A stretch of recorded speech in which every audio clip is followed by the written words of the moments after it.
Vamos a hacer el problema que tenéis en pantalla. Como dice, tenemos un ingeniero que recibe una consulta y es diseñar una curva con un peralte y tiene que cumplir las siguientes condiciones. Cuando haya hielo en la carretera, es decir, cuando el coeficiente sea bastante pequeño y poco rozamiento, entonces un coche que esté en reposo no debe deslizar, es decir, imaginaos que hay un atasco, ¿de acuerdo? Y por culpa del hielo, pues un coche se fuese hacia el interior de la curva. Y la otra condición es que un coche que circule a 60 km por hora no debe salirse de la curva, ¿de acuerdo? Y eso nos da un criterio para calcular cuál es el radio mínimo de curvatura de la curva y el ángulo de peralte de la carretera, con esa información, como digo. Así que vamos allá. Y como siempre vamos a hacer un pequeño croquis, vamos a hacer un poco así exagerada el peralte, la carretera. ¿De este es el ángulo que queremos determinar y un coche estaría pues puesto así, ¿vale? Esto serían las ruedas, de aquí. Y lo que nos dicen es, cuando esté quieto, ¿vale? Queremos evitar que vaya hacia abajo. Y cuando vaya muy rápido, queremos evitar que vaya hacia arriba, ¿vale? Visto desde arriba, lo que tenemos es algo así. Este sería el coche, la sección es esta zona peraltada y este es el radio curvatural que nos están hablando, ¿vale? Así que juntando un poco estas dos visiones, lo que tenemos es algo así. Tenemos esta curva peraltada, pero tenemos aquí un cierto ángulo de giro, perdón, un cierto eje de giro, de tal manera que el coche que está aquí, así torcido, ¿vale? Pues está girando respecto a este eje pues, con una cierta velocidad angular, ¿vale?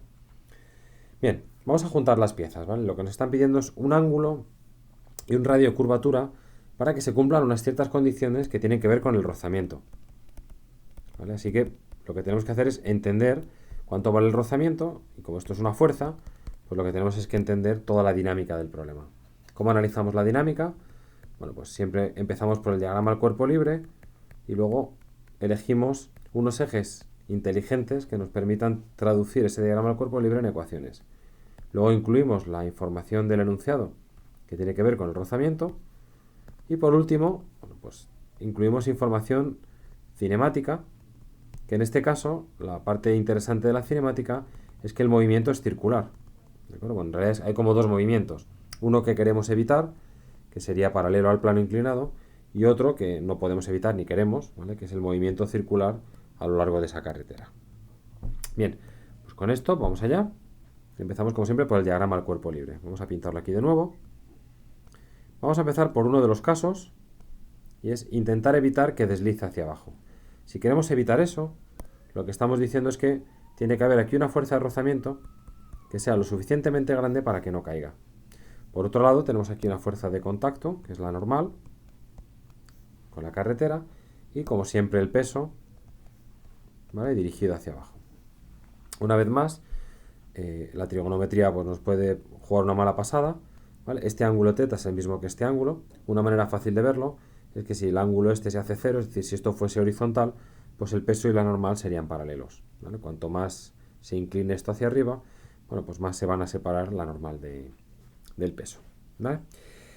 Bien, pues ya tenemos toda la información. Ahora tenemos que elegir unos ejes adecuados o interesantes o listos, digamos, para resolver el problema. Fijaos que cuando uno ve un plano inclinado parece que a uno le pide el cuerpo elegir estos ejes. Pero en realidad el movimiento no se produce así, porque esto no patina. El movimiento se produce en círculos alrededor de la carretera. Y yo cuando escucho hablar de círculos, pues lo que pienso es en un sistema de referencia en el que tengo una componente normal y una componente tangencial, ¿de acuerdo? Esa componente tangencial en este caso va hacia fuera del papel, ¿vale? Este circulito con el punto significa hacia fuera del papel. Bien, con esta información transcribimos estas ecuaciones, ¿de acuerdo? Así que vamos allá.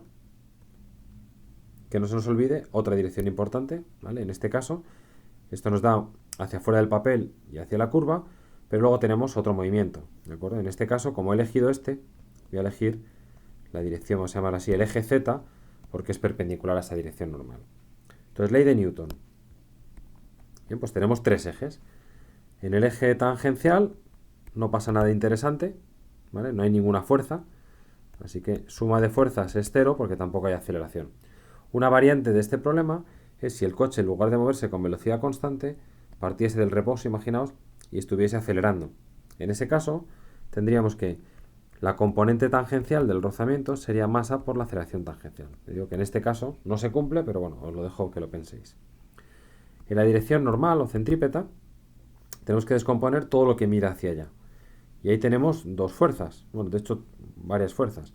Por un lado tenemos la normal, que veis que tiene una componente hacia allá, ¿vale? Este vuelve a ser el ángulo teta, así que tendremos n seno de teta, y por otro lado el rozamiento, que también tiene una componente en esa dirección.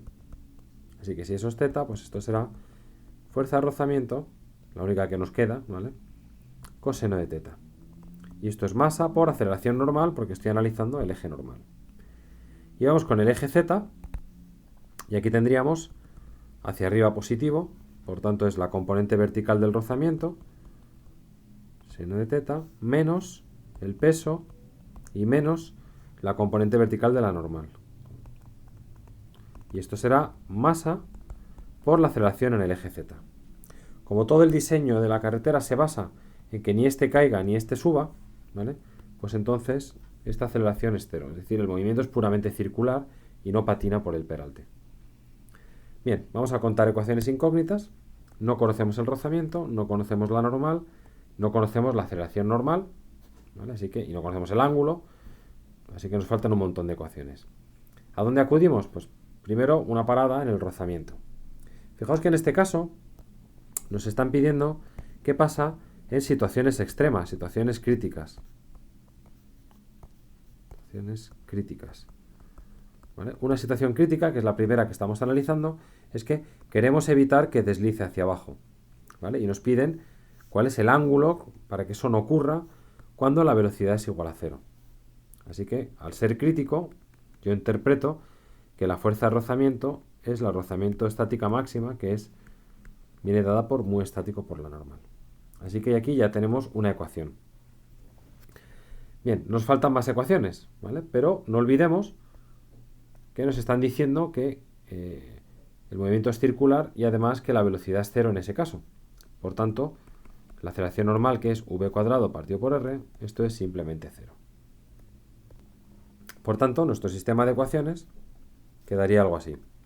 De esta primera ecuación tendríamos n seno de teta menos fuerza de rozamiento, que ya hemos elegido que sea la máxima, porque estamos en esa situación crítica en la que no queremos que patine, es el caso en el que justo queremos que eso no ocurra, así que mu estático normal coseno de teta igual a 0, y en el otro eje tendremos mu estático normal seno de teta menos mg menos n coseno de teta igual a 0.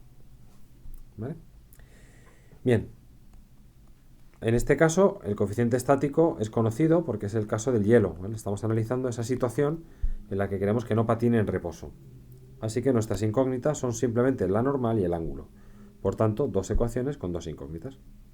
La cosa es sencilla porque fijaos que como no nos interesa la normal, solo el ángulo, de esta primera ecuación se cancela la normal y lo que nos queda es seno de teta menos mu estático coseno de teta igual a 0, o lo que es lo mismo, tangente de teta igual a mu estático, o lo que es lo mismo, teta igual al arcotangente de mu estático, que convertido a grados sale aproximadamente, ¿vale? Esto es 0,08, sale 4,6 grados. Así que ya tenemos uno de los requisitos de la carretera. El otro requisito, bueno, pues tenemos que borrar todo y empezar de cero, ¿vale? Porque ahora el diagrama del cuerpo libre hace que el rozamiento necesitemos que vaya hacia adentro para no salirnos de la curva. Así que empezamos. De nuevo nos hacemos aquí nuestro plano inclinado exagerado.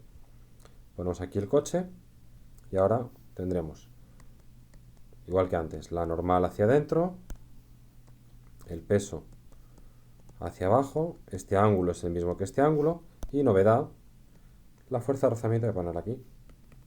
La fuerza de rozamiento dirigida hacia allá. Pero el movimiento sigue siendo circular. Por tanto, mis ejes van a ser el eje normal, el eje tangencial, que va hacia fuera del papel, y el eje Z, que va hacia arriba del papel. ¿Vale? Esto es horizontal. Por tanto, ley de Newton, descomponemos. ¿Vale? Vamos a hacer aquí unas líneas auxiliares que nos ayuden un poco a descomponer.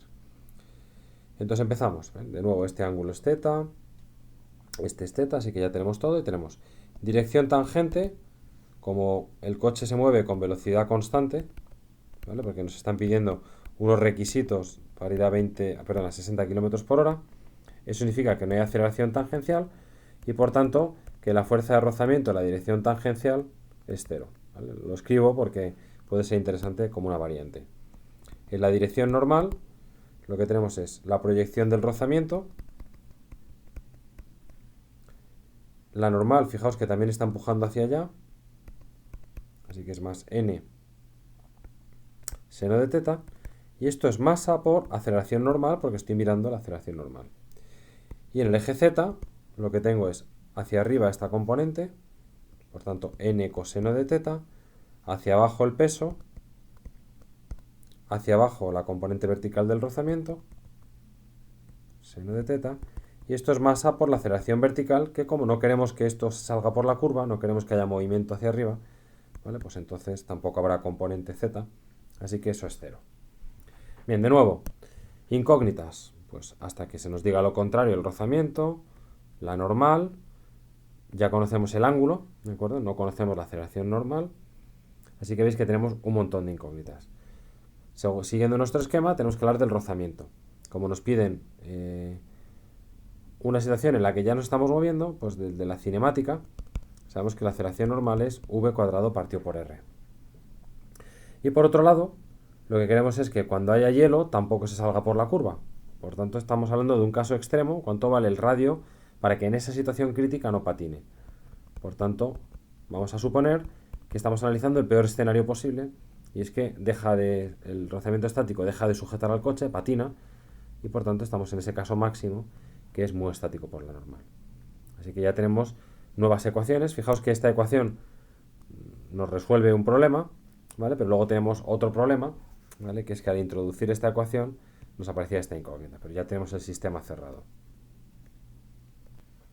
Así que nuestro sistema será mu estático por la normal coseno de teta más normal seno de teta igual a mv cuadrado partido por r, donde r es nuestra incógnita, y por otro lado n coseno de teta menos el peso menos mu estático la normal seno de teta igual a 0. ¿Vale? De nuevo, dos ecuaciones con dos incógnitas. No conozco la normal y no conozco el radio de curvatura.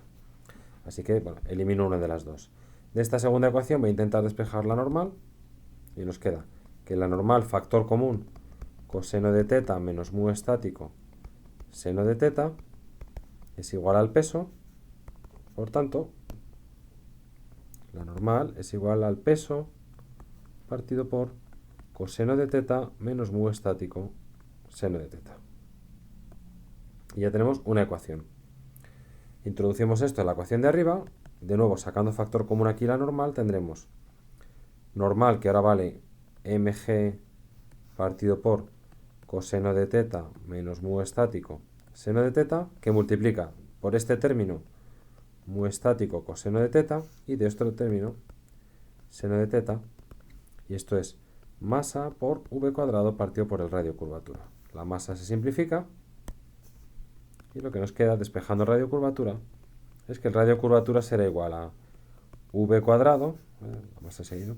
V cuadrado por este denominador que pasa allí multiplicando, es decir, coseno de teta menos mu estático seno de teta, partido por este numerador que pasa dividiendo, es decir, mu estático coseno de teta más seno de teta. Donde ahora el ángulo, ya lo hemos calculado antes, este teta no es incógnita, sino que eran esos 4,7 o 4,6 grados que sacamos de la parte anterior. Así que, bueno, en principio, problema resuelto. Vamos a analizar algunos casos extremos. Por cierto, me falta una g, ¿vale? Esta g pasa dividiendo, porque si no, no tendría las unidades correctas, ¿vale? V cuadrado partido por g ya sí que tiene dimensiones de espacio, ¿vale? Se me había colado. Fijaos esa comprobación que os digo siempre, que miréis las dimensiones. Bueno, pues me he dado cuenta precisamente por hacer eso. Luego vamos a hacer unos cuantos casos límites, unos cuantos casos extremos. Es evidente que cuanto más grande es la velocidad, más grande tiene que ser el radio de curvatura.